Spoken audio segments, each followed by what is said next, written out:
If you enjoy listening to inspirational stories from people just like us, facing the fear and doing it anyway, then you're in the right place.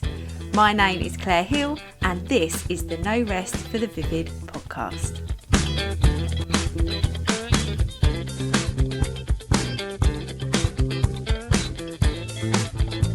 Hello, how are you? How is your week? Episode 12 of the No Rest for the Vivid podcast. Just a few more weeks until I have a break over Christmas.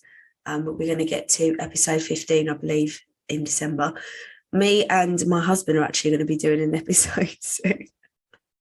It's not going to be about us. It's going to be about our work with around trauma-informed care. But it'll be interesting. I have been really poorly this week. I think last week I was beginning it. So yeah, I've been poorly for like 10 days. It needs to sort itself out. Saturday morning, I woke up with a huge cold sore around my nose. For anybody who suffers from cold sores, usually they happen around your lips, but I get them around my nose and it's an absolute blinder, but I'm on the medicine for it. I think the problem I have, and it's a strength of my character, but also a weakness, that I love my work so much that sometimes I don't know when to stop. But yeah, I've got an amazing episode today with my wonderful friend Jennie. She's literally one of the most beautiful people in the world. I've never met her in real life, but I really love her. Luckily, she loves me back.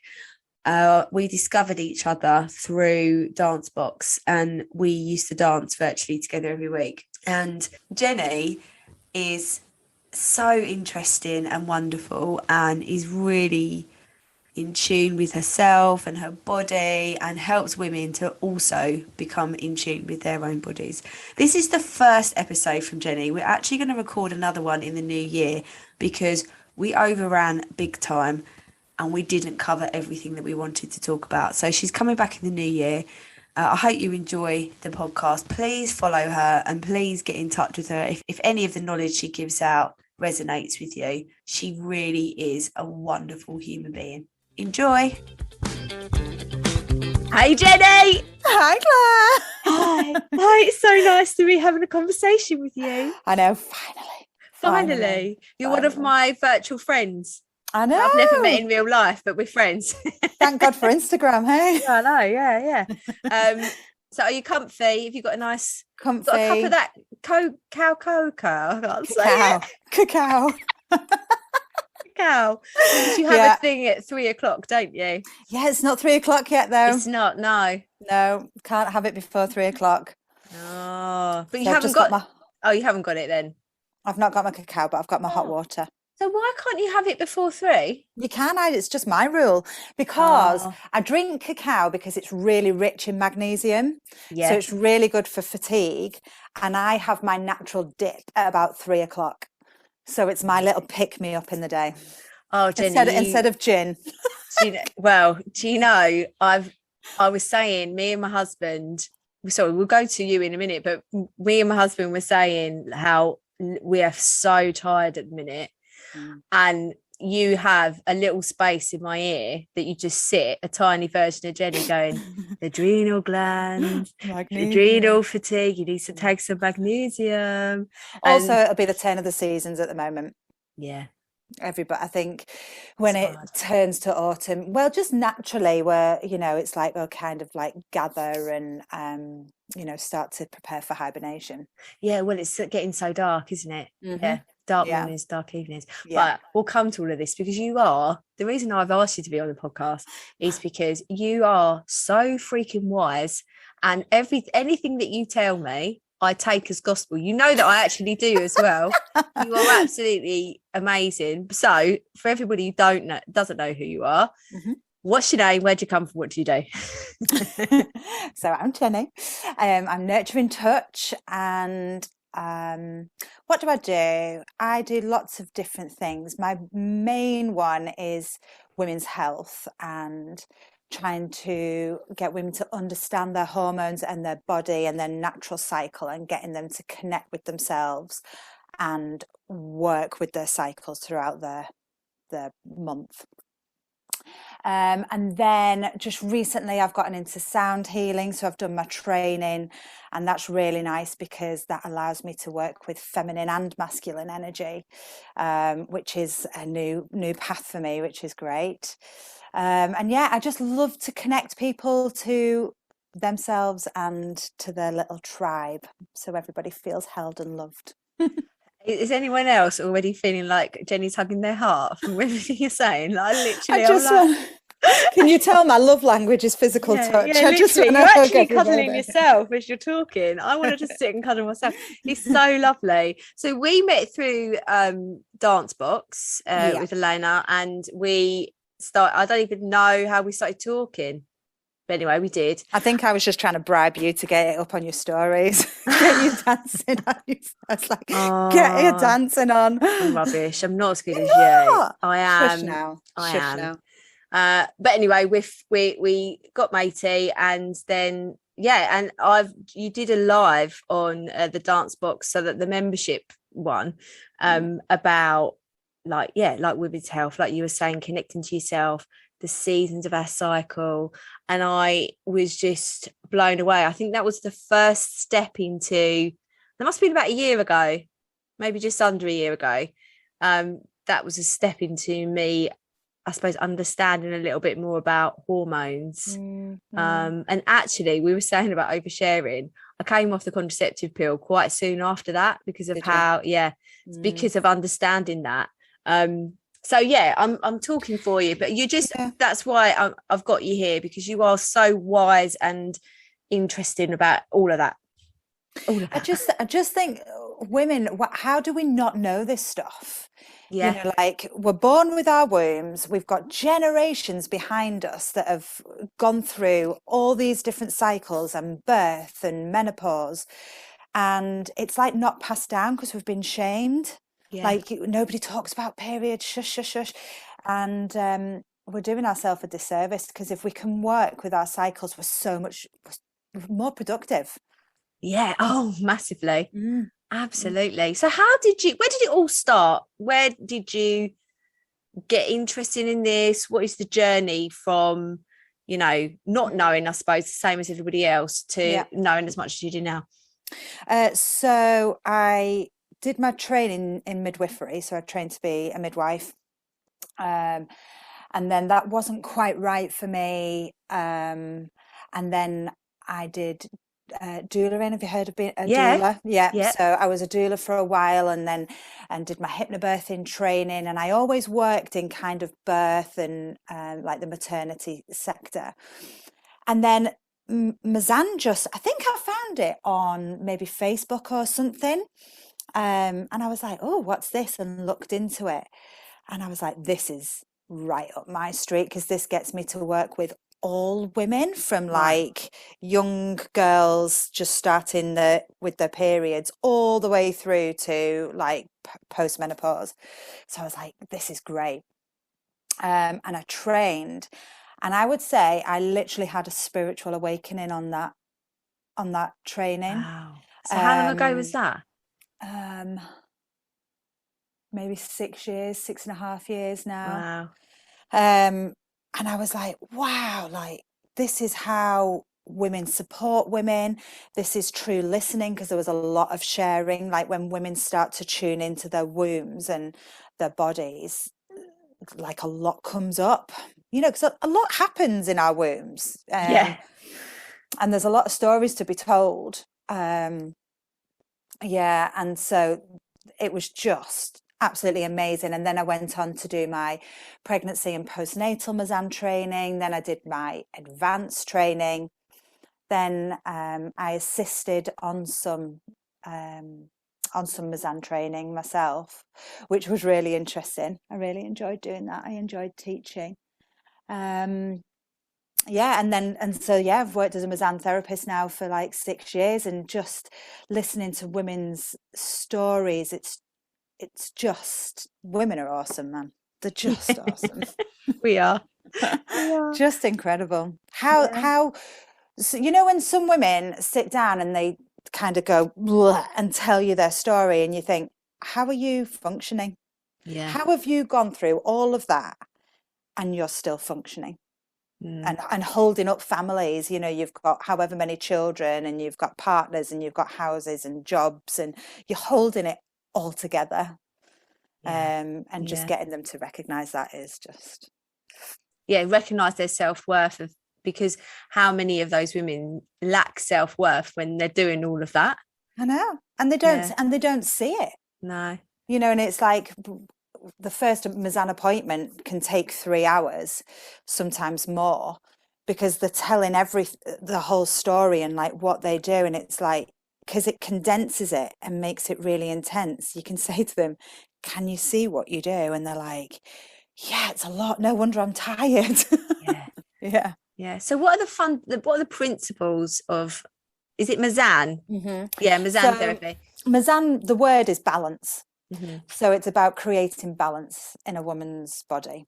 Now you can look at that in different ways. So you can look at it a very biological, physical body balance. So making sure your pelvis is balanced, making sure your womb sat central in your pelvis, which is done by the massage and making sure that the fascias not too tight, not too loose in your body, which is like all your muscles and the matrix of your body, making sure all that's sitting correctly. So there's the physical balance, there's a hormonal balance. So we work on your adrenals. Obviously, we're working on your lower abdomen. So it affects your ovaries, which is a huge part of your endocrine system. So it's balanced in that. And then for me, I work on a spiritual balance as well and working on an energetic level. So a lot of women sit very much in their masculine, which is a very doing energy.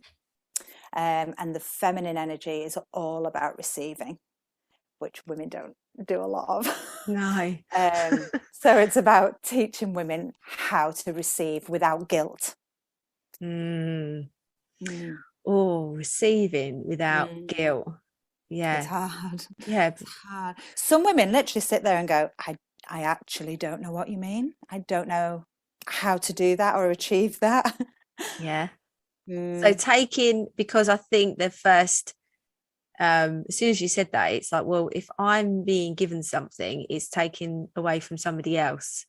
Okay. Actually, the principle of that is not true because there is enough for everybody and you. Yeah, I'm guessing that's sort of along. Yeah. How do you work through those sort of blocks when people are saying that? So that's when the whole self-care comes in. Okay. So we'll talk about how much time they've got and how much time they can factor into their timetable, what needs to take priority. And then we'll find self-care things that they can fit in easily, because like I always say, self-care isn't another tool to beat yourself up with. So, you know, some women are like, I'm really sorry, I didn't manage to do that. You know, I'm rubbish, I can't even do that. And no. You know, self-care is about filling you up. It's not another thing to berate yourself with. So we just want realistic expectations of what can you do? How much time have you got? Whilst you're reading your toddler a book, could you do a castor oil treatment then, which is a treatment that I suggest for lots of my Mizan clients? You know, because it's about finding time when you're still to do a castor oil. You have to be still. And it's like, well, I'm never still. Well, can we factor it into when you're reading to your children or whatever? For those people that don't know about the castor oil treatment, I was going to go northern then, castor oil treatment. You explain what it is. So castor oil is really, really heat. It warms you up. It's healing. So a lot of women's bodies are quite cold, and to heal, we need it to be warm. We need that blood flow to be moving. And as you know, cold is restrictive. So we need to generate. If we're trying to work on your womb being central, we need to build the ligaments up that are holding your womb in place. How we do that is by getting them strong and healthy. And for them to do that, they need a blood supply. Now, your womb area doesn't very often get touched. So it's usually quite cold. So the massage that I do warms it up, but then for you to go away and work on it on your own, you get a self-care massage from me, but then there's this castor oil treatment. The oil penetrates and it goes through all your skin, all your muscular layers, and it really helps to warm and build up your ligaments and generate that blood supply. But you need to be sat still for about half an hour, maybe 3 or 4 times a week. And women that are busy are just like, I have not got that time. So that's when we start to try and look into their timetable and how they can. Because I came across it when I had my stomach issues, but when they were really bad, and to try and help the pain, because it's just really good for pain as well, isn't it? Like pain relief. Because it's warming. Yeah. Heat is a pain relief and it softens things. Even if you just lie down and put your hands on your womb, you don't need to do anything spiritual and connect, but that will generate heat and that will soften it. You know, we're not talking about extreme pain here. We're just talking, things aren't quite in balance and you've got period pains. So self-care, receiving without guilt, just sort of, those things that people find so challenging. What kind of problems how do people find you and say, I've got that, this is what I need help with, and I think Jennie's going to solve those problems with this therapy? So it's funny, I think certain people are attracted to certain therapists. So Mizan can be seen as a fertility treatment, because if you're struggling to conceive, then obviously Mizan's working with hormones and getting your body to receive a pregnancy. But I do work with fertility clients, but my main area of women that come to me are painful periods, endometriosis, releasing trauma. So whether it's been sexual abuse as a child, or birth trauma, or sexual violence as an adult. I work with a lot of women that have been through quite traumatic things. And it's sort of like you said, connecting with their body in a more positive way, because I imagine that the only experience I have is of this IBS stomach bug thing that I'm just slowly coming out of now, but I hope so. But when you are facing infertility potentially, and you've been through that kind of trauma, and I suppose actually my experience of having Jackson, because it didn't go to plan, you just think my body's useless, and it's getting back to that feeling of, no, your body's magical actually. But it can be hard for people to get their head around that. It's so sad when you hear women talk about their bodies like that, and I can completely understand why there's that disconnect, and why they don't trust their body, why they don't want to tune in. Like if they hear me going, oh, you've got to tune into your body, and they're like, what? I can swear, can't I? Of course you can. Yeah. Like fuck off. Like, what the hell are you talking about? You've got no idea. Like they don't want to connect with their body. It's caused them so much pain, so much anguish. It's stopped them doing things that they want to do. Why would they love it and embrace it and treat it as a sacred thing? They just want to they don't want anything to do with it, but they've got to live in it. So it's about getting women to connect with that. So it's getting over that battle, because we do have to live in our bodies. And you know what, if you love your body, it works so much better for you. It's like with anything, if you give something love, it works better, everything works better. And treat it like a toddler, when you're like, you're a pain in the arse. But I know that all you need is a cuddle, and then you'll be okay again. It's like that. Okay, you're showing me pain right now, and I don't particularly want to connect with you. But actually, if I spend some time listening to what you want, then you'll work better for me. And I think going just quickly to divert, but when you said that, it reminded me of once, well, all the time, Jackson looks in the mirror, and Jackson's 3, and he looks in the mirror like he is the most magnificent, magical being that's ever walked the earth. He is amazed that he can move his eyes up and down, and he can look at his ears, and, you know, like all of these magical things. And I was looking at him, looking at himself, and then I looked at myself, and he was smiling at me in the mirror. And I was like, where do we lose that ability to marvel at our own selves? Because, and actually now when I look in the mirror, I think, but how would Jackson look at himself? And I try and it actually has helped quite a lot. Like, I don't care as much. I think maybe it's age though, because I'm fast approaching 37. So when you get to that point, you're a baby, 37. You're only just 40 though. 42 soon. Yeah, 42. My husband's like, that's not old.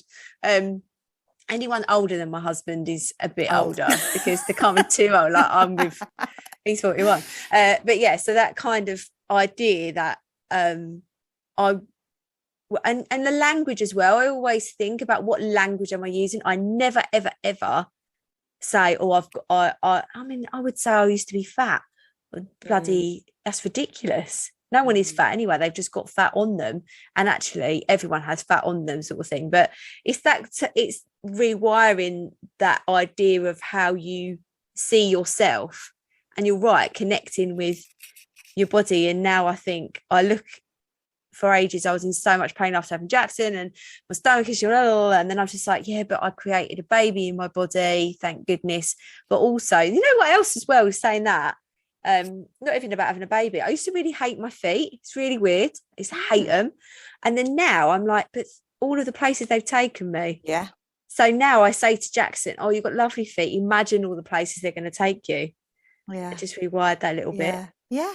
And, our bodies aren't for anybody's gaze, are they? They're for us to go and explore the world and go and see it and achieve things. And, cosmetically, I'm not particularly where I want to be with my body, but when I go and do things, like when I'm going walking in the fells and stuff, I'm like, well done, you're amazing. Like, my body's amazing. Like, look at where I've come from, all the way down there, and on my own steam, I have got all the way up here. And the things that our body can achieve with, training or whatever, we're amazing. Humans are pretty awesome. Awesome. Like birth, like our wombs, going back to wombs, like, good God, look what they do. Yeah, they go from like the size of a small pear, and they stretch to hold a human and grow a human and a placenta in there, and then your womb contracts and helps you to release your baby and birth life, and we're not celebrating that. Like, what's that about? Why are we not celebrating it? Like, we as women give life, our wombs give life. It's quite crazy, isn't it? Sorry, but if men could do it, we'd be celebrating it. They'd have a day off, they'd have a bank holiday for it. And after we've had that baby and we are really in pain, we wouldn't be pushing ourselves to be and pretend that we're superhuman and okay when we might not be, and it's okay not to be okay. And the power of rest, actually, women that have babies and then they try and just like get on with life, and you think, oh, come on, rest. That's what was me. I swear, my recovery, so when I had Jackson, I spoke about it in another episode, but I had Jackson, I had forceps, he got stuck. I was pushing for a very long time. It was very dangerous because I was actually exhausted, like proper exhausted. And they said to Dan, don't worry, this will save them both. And then so now Dan is just petrified about anything. But because I've got hypermobility now, I should have probably had a cesarean because of the way my hips are. But anyway, so then afterwards I couldn't walk properly for a good couple of months, and just the pain, the standing up, but I just ignored it all. I was like, no, I've had a baby, I'm going to be a mum. I need to go shopping. I need to cook the dinner. I need to do the housework. And I'll just be in agony, like absolutely sobbing. Mm. If I just laid down. You needed a postnatal doula to do all of that for I you, so do. you could just sit down with the baby. Yeah, yeah, absolutely. But that's what society is, a bit of a different But kettle this of is what it fish. used to be, isn't it? This is why I Absolutely. want to do the whole building tribes, having a community around you, because it used to be, like you'd have that little group of women that would come and cook your tea that night and make sure everybody was okay and really, really help out. You'd have grandma just down the street. Whereas we don't live like that anymore, and our Mm, health is really, really suffering. And it's quite subtle until you're on your knees, and then it takes a absolutely. long time to recover. Whereas if we just did our recovery properly, and then you wouldn't end up where you like can't cope, struggling with your mental health, your body's in pieces, everything's falling apart, you know. Yeah, that's exactly what I was like. And you saying I was literally on my knees. Mm. But I think as well for women that I was on maternity leave from a really successful career. Well, not really successful career, but I was an assistant head and I was on the go all the time. You can Like see I'm you had a going back to successful work. career, Claire. You need to own that. I had a success that I've left, but now I've got a successful business. I'm going to own that. But what I was always running around doing everything. So like all, in anybody that works in education, you don't stop. But that really affected how I was going to rest. I couldn't accept that I needed to rest. And it wasn't, nobody said to me, you need to rest. It Because wasn't, what's celebrated is people keeping, oh, she's amazing. She just keeps going. She just yeah, keeps, look at her. She just keeps going. It's all, that's what's celebrated, instead of going, do you know what? She took that 9 months of maternity leave, or however long you yeah, get, to actually rest and mother that child and really get herself well. You yeah. don't hear that. No, I just, You hear, oh, she was amazing. She was back in her jeans for after, a week. And you just think, yeah. that Well, feels, when I that's hear it. that, I'm like, Yeah. oh. But I didn't even rest through my maternity. I started Vivid, did my masters. Couldn't walk though, could I? So I had to do something. But no, but yeah, going back to your work with like building your tribes, you've gone into, you say you've trained to do sound healing now, Mhm. which I've seen lots of stuff on your Instagram about that. And it was really really interests me of how we can use, because and actually from your Instagram profile, I did a bit of research about it when I was doing my master's degree in the depths of hell in August, when I was doing all-nighters to try and get my brain to engage. I was listening to this because Spotify do these sort of different hertz Yeah, playlists, yeah, and really understanding that, oh, if you listen to this hertz or this frequency, whatever, then your brain goes into these kinds of sound brain waves. And it yeah. just blew my mind. How did you get into or become interested? Was it just like a natural progression? No, so I really like the whole spiritual side of things, and I really love exploring all of that. And I wanted to be into yoga and into meditation, and I couldn't do it. And I was like, Yeah. I'm shit at being spiritual. I can't sit still. And then I went to a sound bath, and I was just like, my brain stopped, like Yeah. my head stopped. And I came round and I was like, oh, that was amazing. And I Yeah. wanted to learn more. And like you, I then started looking into like the brain waves of alpha and beta Yeah, and that's gamma. it. Yeah, yeah. And I was like, oh, this is fascinating. So then the guy whose sound bath I went to trains as well. And he was the one that I went and did my training with. Yeah. And I just love it. Like I get so in my area in Skipton, there isn't anybody really doing it. So I was like, oh, I'm going to train and then I can give this service to other people, but I still don't get to go and receive a sound bath. So Right. I need to go and find a sound bath for me. But everybody talks about how they sync with it, and I think for Mm. people who are stressed or busy or can't switch their mind off, or creatives, like, because creative minds are usually Yeah. always ticking, Very to vivid. allow them to give them space, to Yeah. open up that space in your mind is the main. Yeah. Oh, I found it really, and I actually, when I was listening to it, because I was listening to that kind of music, I think it was like 8-9 hours a day to get me through the masters, because I had such a short window, because I left it all to the last minute, obviously, because I'm running a business. But Yeah. I sat literally in this seat listening to it constantly, and it was like I was just on autopilot, because I knew what I needed to write for my final dissertation, but I couldn't access it because I was stressing out so much. And then now I read back and I can't remember reading most of it, but it sounds really good. It's like, well, pass and masters. I don't know what the grade is yet, but it was, it sort of opened my eyes to how these are natural things around us, these sounds, and being in tune with our out, I suppose nature, but our outside space. And whenever I feel, I think I really need to go and do a sound bath, I think, but because it's exactly the same, I do try and meditate and try and be mindful. Yoga I love because of the movement, but not really, though I'm not supposed to do yoga because I've got hypermobility, so don't tell my physio friends that I just said that. But that whole, I need things a bit more fast paced in a way. But that sounds perfect, because it is, my brain never ever stops. Sometimes I have 3 thoughts going at the same time. I'm singing a song to myself and then 2 other things I'm thinking about. Yeah, constantly got radio on.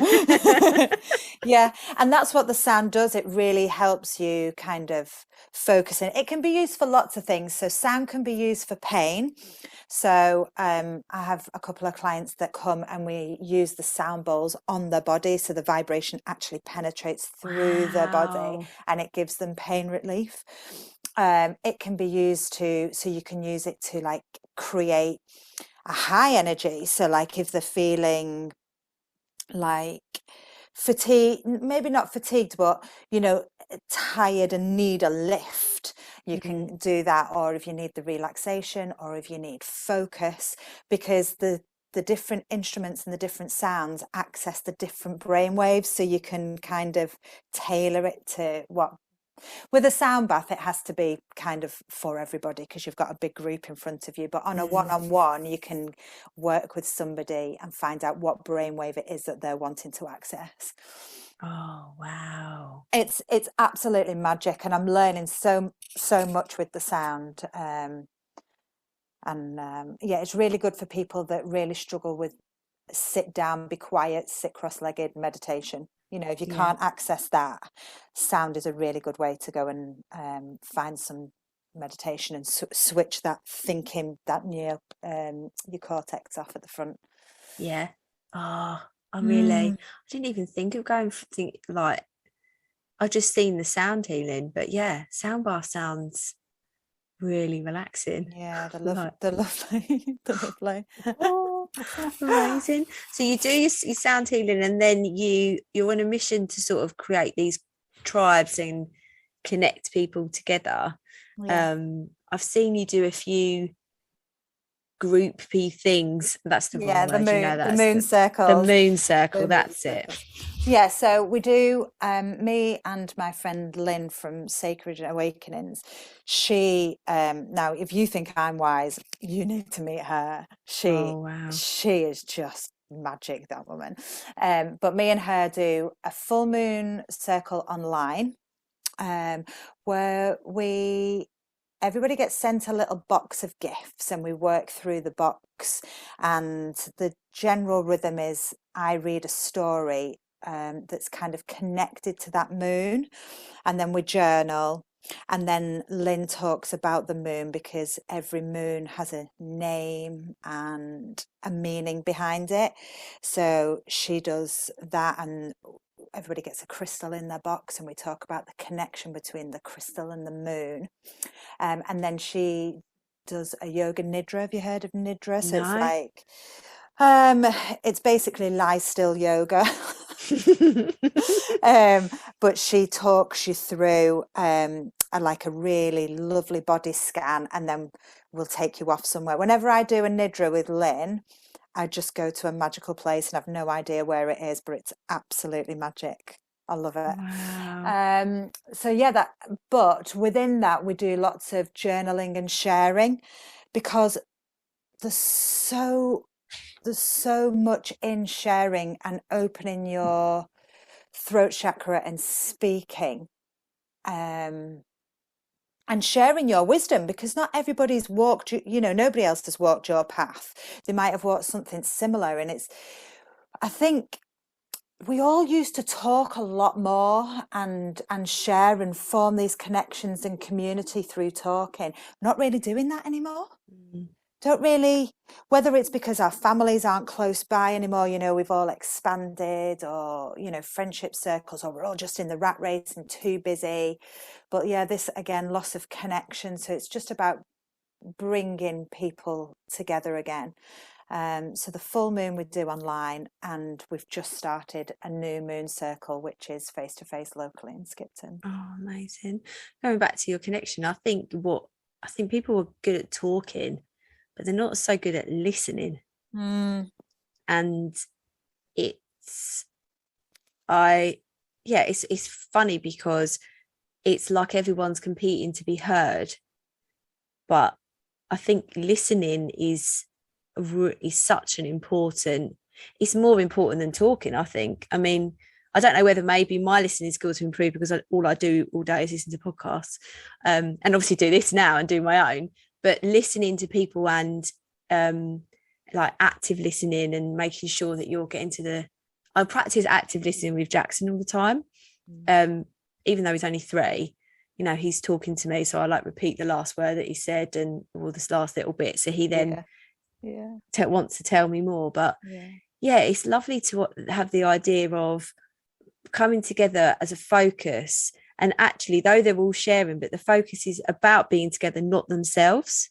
But what you said there about the listening is and the being heard, it's the being heard. Anybody can sit there and listen to somebody, but it's about being like, for somebody to sit there and actually not try and solve your problem or try and logically make sense of it, but have an empathy and hear you. It's touching and it's really powerful, because it's like, oh, you see me, because we're all just so busy, aren't we? And trying to fight our way through it, and that's where the connection is. And it's just, when you see it happen, it's just magic. I think as well, isn't it our role, as our perceived role as women, to fix everything? Because I'm getting much better at just listening to people and saying, that must be really hard for you, I'm really happy for you, being happy and listening. That's the thing as well, people not sharing their celebrations as much because they're worried, people, I don't want to show off, when actually that's what people should be doing. So showing themselves off, celebrating, instead of, I feel modern conversation is all about who's had a worse day, who's busier, instead of, guess what, today I've had a few challenges, but today I've done this, it was so amazing, I'm really proud of myself. And do you think that's because, the worse things are, the more empathy or the more heard people are? Like, I struggle sometimes sharing my birth story because I've had amazing births, and I think, I work with people that have gone through birth trauma. How does that look? Or if you've got a successful business, but I think we need to put these positive stories out there to remind people that things are achievable. Like, because sometimes you think, well, I can't do that, and they've like, thinking about births, all you need to do is go on a school playground and listen to women talk, and they're all talking about how horrific their birth was, and they're stood on a school playground. So how many years after the birth is that? Like maybe 4 or 5. And it's like, that's where your stripes are. I had forceps, I had an episiotomy, I got cut from here. Well, when the man with wellies walked in, I knew my number was up.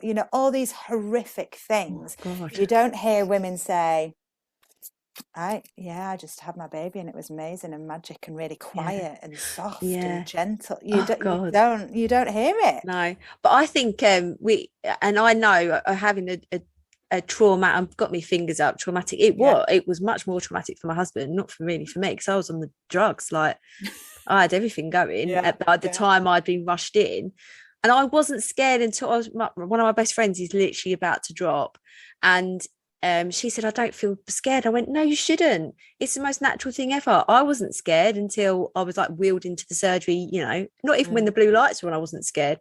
But I always talk about that feeling of kissing his skin for the first time, just like my heart sings, and the bubble and holding him, and me just literally sitting with my tits out for like 3 days. I just didn't care. I was just naked for everybody. But I was like, look, I'm breastfeeding my baby. I wasn't. I didn't really know what I was doing, but I was just so like, high. Absolutely high. Yeah. And then they were like, when the pain started kicking in, I was like, where's the morphine? But it really was. I was absolutely, but obviously because when you have a birth like that, because they give you the oxytocin, don't they? So I was all dripped up. But I loved that section. And me and Dad always talk about, though we had that really scary bit, when we were in our little bubble, and I could cry of how happy I was. But I think I did need to know, I think if you have a bad childbirth, it's like, okay, you may not come out of it. Your body may not be made to deliver that baby, because obviously the genes I blame Dan's genes for him getting stuck, obviously. So all Dan's fault. So, but my body, I respect my body. Look at this, like 3 years later, I respect my body for doing its absolute best, keeping me at home, because I really wanted a home birth. Right. It was my fault I downplayed the hypermobility. This is where now I realise where it went wrong. So I downplayed it for the consultant. When you go in. Why did you downplay it? Because I wanted home birth so badly, and they wouldn't have let me. They would have asked me. They would have put me through for a C-section probably. So I downplayed all of it. Yeah, downplayed it all, because I was like, I can birth this baby. I am going to birth this baby. So I went all out for home birth. And it was, I got to 10 centimeters, like I was pushing, but I'd left it. It was in a dangerous position. However, I needed to know that, this happens. And in my circle of friends, we did not talk about the fact that this happens, but it's going to be okay. And I think, I am trying to step away from talking about drama for drama's sake, because drama seems to be more of a socially acceptable thing to talk about, when actually I've got some really good things happening in my life. And I always think now, and this is really honest actually, now I'm doing really well and I'm really happy. I do not, there are some people that don't speak to me anymore, or don't check in with me. Yeah. Because I think that's the only way. I don't know, because I think some people get and again, it's that savior, like wanting to be there for people. They're there for you in the bad times, but when good things are happening, they're not there to celebrate. And I think that's something we should acknowledge. I mean, I'm saying this so honest, like, but literally there are some people I just don't, like, I'll say, how are you? And they're like, okay, I'm okay. Or, I'm good, but they don't ask me back. Wow. Yeah. So I'm trying. So because they assume that you are okay? Well, I think because obviously I'm on Instagram stories, but I don't, that's like, I mean, everyone who watches my Instagram stories, I am myself. Like my friends always say, like, that is actually you. But I obviously don't say crackers on your stories. Yeah. Well, I was just on my own. I'm just on my own all the time. Like this morning, I was delirious. But anyway, but that's that parallel of saying, understanding that's my job and my work, and I love doing that. But I don't say the ins and outs of me and Dan or me and Jackson or life. Instagram, I do share my life, but you can't share your life in like 15-second videos, really. I mean, you can to a point if you're on there all the time, but I think anyway, that's gone on a right tangent. But I think going back to what you're saying about connection, it's about saying it's okay to be connecting with people that have gone through a really bad week. You're listening to them, you're feeling them, you're making sure they're feeling heard and loved, and you're there for them with if they need it, when they need it. But also in the same room as somebody who's had a smashing week, absolutely buzzing, has had a really good mindset all week, that can find a challenging thought and battle with it and go, yeah, actually I'm a warrior, I'm gonna go for it, and still achieve something, and still be the person that's listening, helping them feel heard, and be there for, you know. Yeah. And we can do that, and it's about a change in culture, and about, you know, as you say, people listening, people celebrating each other, supporting each other when that's needed. And it's really simple. Really simple. None of this is really hard work, you know. Really simple. It's just being human. It's like we're forgetting how to be that, you know, be a human. I think it's just it's the tone, I think, as well, to understand your place. It's understanding for me that I am in this universe, and I'm going to get a bit spiritual and woo-woo now, but I'm in this universe. I love woo-woo. Yeah, absolutely love woo-woo. And do you know what? It really winds me up when people say woo-woo about it, but I don't know how else to explain it. But this idea that your thoughts can become something really amazes me. And people go, no, that's not true. But tell me, if you made up a story for your little one, that's not something that's happened in your thoughts and you've brought it into existence. That's a really good example of stuff like that. So having an idea that something's going to happen, you can make it happen. But the fact that the whole world and the universe wants it to happen, do you know what I mean? Like, and it'll work for you. What you give energy to will come. Yeah. And it's just, an understanding that there's so much around. As soon as I feel like, I don't know about you, but you know, you might have a quiet week and you're like, oh my goodness, I'm never going to get a booking, I'm never going to get an order again, ever again. As soon as I start feeling like this, I'm like, oh, my energy's not right. Of course I will. I'm supposed to be doing this. I'm supposed to be doing a podcast, and you're supposed to be helping women. I mean, that is just such a vocation, and nobody's dream is like the same, is it? You know, even another Mizan therapist, like there's a Mizan therapist that I'm really good friends with, and she's completely different to me, because she doesn't work really with trauma, and she works more with like the fertility side of things. Which isn't my forte. I would work with women that you know, want to explore that, but it's not really my forte, whereas she's amazing at it. And so even when something's really similar, it's not exactly the same. So there's abundance in the world. We don't need to be narrow. And everybody chasing the same dream. It's abundant. The world is abundant, and we can ask for what we want, and without guilt, and receive it without guilt.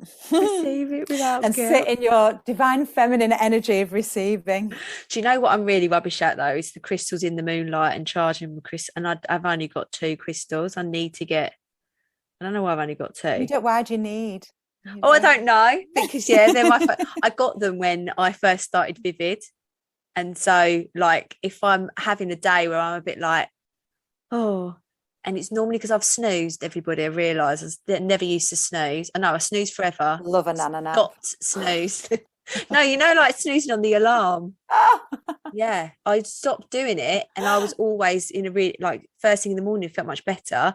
And then recently, where I'm working so late in the night because I've decided to launch a podcast and my coaching business and all of that. You do stress me out. Sometimes when I'm watching your stories, I'm like, okay, how many things are you doing, Claire? I know you meet Dan. Thanks. He's like, at least the master's over. And I'm like, yeah, but I'm writing a book, aren't I? He's like, no, he said to me as well, I was like, I didn't realise I even said this. I went, I think I'm going to try and run every day. And he was like, shut up. Just shush. You're annoying. You're annoying. Like, literally just chill. And that's the thing, you know, of having that time. But I as you're talking, I'm going to get some magnesium salts and make myself have a magnesium bath. Like, I can't remember the last time I had a bath. And obviously I've showered, but you know what I mean? Yeah. Rituals. It's, you know, it's quite a ritual running yourself a bath and It's nice. Yeah, but you know, I It's get quite a so mindful impatient. practice. Yeah, but because I just like, I want it filled now. I want to get in. Yeah, come on, come on, come on, come on. Yeah. But Yeah. you seem such like a peaceful and aligned individual. Honestly, you really do. But does that take a lot of work? Is that always going back to the practice that you've trained and, the work that you do with women? I just want to laugh. You're trying to I'm make... not so sure I am. Am I peaceful? There's definitely things that I've put into place to bring my energy down and be less chaotic and stuff. But yeah, I don't think I've quite got the balance quite right yet. Oh, you do appear But to have. yeah, I mean, I live in a gorgeous place in the world. I access it and take full advantage of it all. You know, I'm a far cry away from maybe a city full-time work. My work's part-time, and because I'm self-employed, I manage my own diary. So sometimes it's evening work, sometimes it's weekends, sometimes it's during the day. So I do get, like today, I've been on a walk and been for a swim in the river, and so I'm so lucky I get to access that, and I don't for a minute take it for granted. I do practice Amazing. gratitude. Just going swimming in the river, going It for was a walk. cold, Claire, today. It was cold. Was it? Oh man, it was cold. Yeah, but don't you get like a rush from going in the cold water?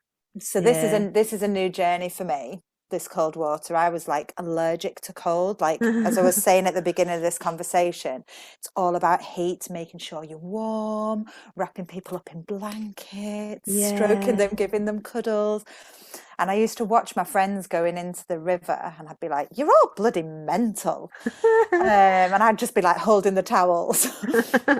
And yeah, this summer I got in for the first time, and it took a lot. And today I got in, it was 9 degrees, the water. And I just got in. So I'm interested to see how far I can get, because obviously a lot of wild swimmers, they break ice to get in. No way. Yeah. They Because literally like break the ice and then get into the water. I'm not so sure. I'm not so sure. it's take me out. I feel cold all over. There was a lot of screaming and swearing getting in the water today. Obviously on Instagram, it's just a nice picture of me looking zen in the river. But getting in, I'm like, wah! Oh my God. So yeah, I've created these spaces so I have got this balance, because also my work's heavy. The stories that I hear, are hard sometimes. And I see a therapist once a month as a supervision thing, because sometimes I hear stories that are hard. And from your past work and Dan and stuff, like when you're surrounded by stories that are really tragic, it's hard and they stay with you sometimes. So I've created this, hopefully a balance for myself, where I can be present and true to my clients and do all the listening and nurture them and love them and try and help them to connect, but then also kind of release that and go away and have fun, like joy, like going back to how we met with the dance box, dance box, like finding joy. There's so much healing within laughing and embracing joy. Embracing the joy. I'm all about that. But it's allowing yourself to do it without feeling guilty. Again, receiving, because like life's serious. Life can be serious, and talking about like Jackson looking in the mirror and like watching his ears and stuff like that. Like if you look at toddlers, they don't care, do they? They're just like having fun and exploring. And we have got to manage life, but we need to remember that we're human as well, and to embrace the joy and embrace each other, and remember we're human. It's always very easy to forget about, like, again, I'm fortunate to have a toddler, but how he will see, well, I need to go from the living room to the kitchen. What's the most fun? His brain does it automatically. What's the most fun way that I can get from the living room to the kitchen? I'm going to jump, or I'm going to run, or I'm going to look how fast I am, or, skip or crawl on the floor like a snake. Like, it is just, well, how fun is that? And I actually do try and remember that as more, but you just get bogged down. Of course. You just get so bogged, and it's not, Yeah. you are allowed to let yourself. See, I'm just trying to think now, when he comes home, what fun way can I now then travel around the house just to make him laugh? But it's just giving I reckon you should go down the stairs on your front. Oh my God. Do you remember doing that as a kid? No, but I tell you now, if I did that, he would all the time. But straight on your front. What about your chin? Yeah. No, but like slowly. So you put your hands out in front and like crawl down the stairs. Oh, and sometimes you go boom, boom, boom, boom. But it's so much fun. I used to go down on my bum a lot. Like it was like a slide. Not so sure my coccyx could handle that now. Oh God. So you should not do that with hypermobility. No, your pelvis would be wrecked. Oh, I know, everyone bloody hypermobility. If you could tell you're something, every single time I can't get these words out because I know it's because it's scripted in my notes. Okay, if you could tell yourself if you could tell yourself something 10 years ago that you know now but you wish you'd known then, what would it be? I think what I would tell myself back in the day would be probably to listen to my gut instinct more. I think for so long I've lived in my head and let my head make the decisions, and your intuition's subtle and it's quiet because, as we've been talking, it's feminine energy, and feminine energy, for as much as it's powerful, it's subtle. You have to listen. And there's so many times I've done things and afterwards kind of regretted them and thought, I knew I shouldn't have done that, but I did it anyway. Why didn't I listen? And so now if I've got a decision to make, I really tune in. I sit down or I go on a walk and I really connect with my body and ask myself what it is and really listen to the answer. Really listen. If it's not right, my gut instinct is never wrong. No. And when things are very busy, like this is a trick, when I can't really hear it, if this is when I was younger, I'd flip a coin. And if it was like one decision or, two out of two decisions, and as I flipped the coin, whatever it landed in, I would listen to what I would say. So whether I was disappointed or excited. Yes. Yeah.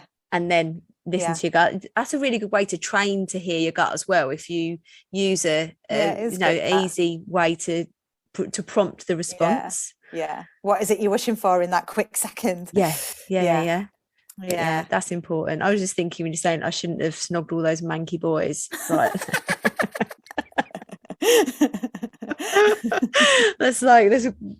Don't do it. Oh, I just will anyway. But yeah. Oh, Jenny, you are honestly amazing. Where can people find you? So my Instagram is Nurturing Touch. And my website with all my events and things on is www.nurturingtouch.uk. Okay. So yeah, everything's on there. Excellent. Thank you, Claire. I just love you so much. Thank you. You're such a legend. Your smiling little face. My face is killing me. And I'm so excited for your Christmas collection. It's absolutely. I am getting a Rudolph. I need to. Oh yeah, so you've seen the early access. Early access. Yeah, I think there's some things that I've put on limited because last year was just crackers, wasn't it? Yeah, crackers, absolutely crackers. I definitely needed magnesium back then. But yeah, I can't believe it's a year ago. It's crazy. But yeah, no, thank you so much, Jen. Honestly, you are such a lovely human, and more than just a lovely human. You really, I think that's when you gravitate to people that are same wavelength.